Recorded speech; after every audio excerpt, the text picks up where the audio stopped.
Hey there YouTube, Shira Torah 1979 here for a couple of videos actually. I'm doing a series of videos that I've gotten a lot of email to do, well, for the second one.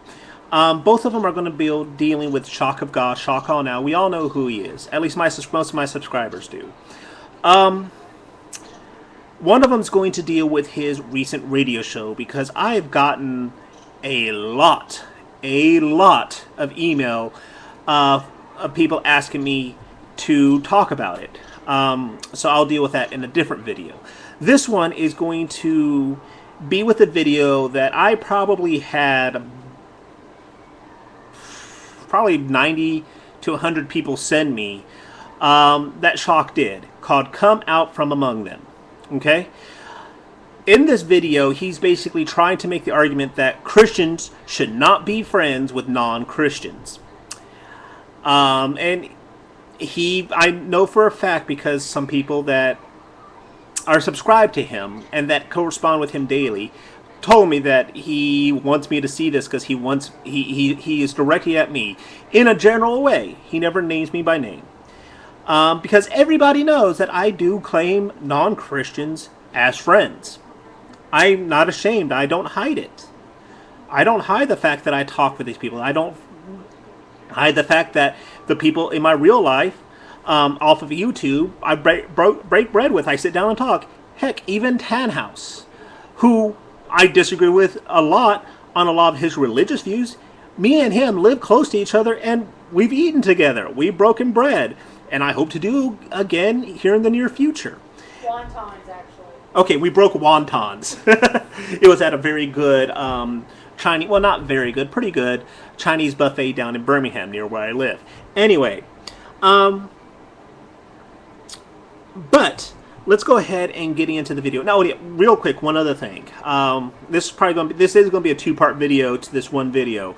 But first things first, Shock will not approve any video responses to any of his videos that disagree in any significant way with him, because apparently disagreeing with his interpretation is to go against God.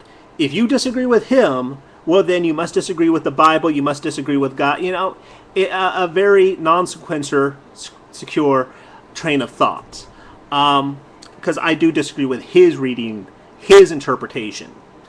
But anyway, first he says in his video, he tells us to read 1 Corinthians 4:20. Let's go ahead and read that, just so everybody knows. Here's my Bible. And everybody knows I'm Orthodox, so that shouldn't surprise you. Anyway, 1 Corinthians 4:20. For the kingdom of God is not in word, but in power. What do you want? Shall I come to you with a rod, or in love and spirit of gentleness? That is nothing of what he read. Now, nor everybody makes a mistake, especially if you're quoting from you know, thought. But Shock actually brought up the Bible and read the verse supposedly in front of his face. And I'm not going to say he did it, but it's not the right verse. What he was actually reading from was 1 Corinthians, the only part he got right, 1 Corinthians 5:9. Now, let's go ahead and read this, and I'm going to deal with his video point by point. Anyway, we're going to read from verse 9 through verse 11, 1 Corinthians 5. Okay. I wrote to you in my epistle not to keep company with sexually immoral people, yet I certainly did not mean with sexually immoral people of this world. This is very important. Please remember this part, everybody. I want to read that part again. It's not the full verse, but I want to read this verse part again. Yet I certainly did not mean with sexually immoral people of this world, or with the covetous, or the extortioners, or the idolaters, since then you would need to go out of the world. I'm going to get to this in a second. But now I have written to you not to keep company with anyone named a brother. This is very important. And Shock makes mention of this and then totally forgets it. I'm going to read it again. But now I've written to you not to keep company with anyone named a brother who is sexually immoral or covetous or an idolater or reveler or drunkard or extortioner, not even to eat with such a person. Now,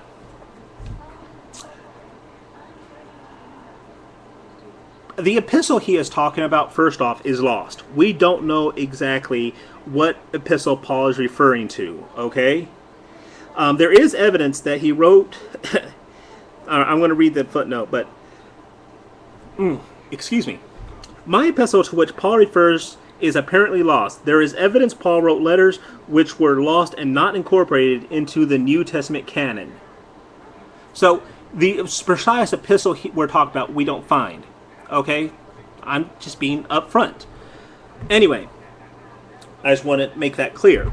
But, it's basically, he is correcting people what Shock was doing. He makes it very clear. He was trying to clarify what he was talking about, because apparently people were trying to do exactly what Shock is doing, because this verse actually speaks against Shock's entire point. It is saying, yes, you are to be friends. You are supposed to be around these people. Now, being around them being their friend does not mean practicing the same practices they do. Okay? I want to make that clear. If I have a friend, he's a friend, he's addicted to crack. This analogy does not mean I'm in the crack house while he's doing it, or he's even doing it while I'm around him, but I am still his friend. And there's an obvious difference between us. And if someone says, well, you must be doing crack with him, and then that person says, oh, no, they'll say, no, he's not. Because you are still separate. They understand your morals. It becomes very obvious. Now, Shock does say at one point on the brother, because it is specifically speaking to a person you call that claims to be your brother. Okay? That says to be your brother. And he is still living those lives. He is still openly practicing, cheating on his wife, sleeping around on people, basically going against the teachings of Christ. It tells us if that person continues to do it, we are not to be the friend. We are not to sit down and break bread with them. It is specifically talking about other Christians, other followers of Christ. Pagans, atheists, all this, don't factor in to this verse whatsoever. All right, I want to make this clear. It tells us we are apart from other sinners, so we are their friends, and people will know we don't partake in these sins, but we are still their friends.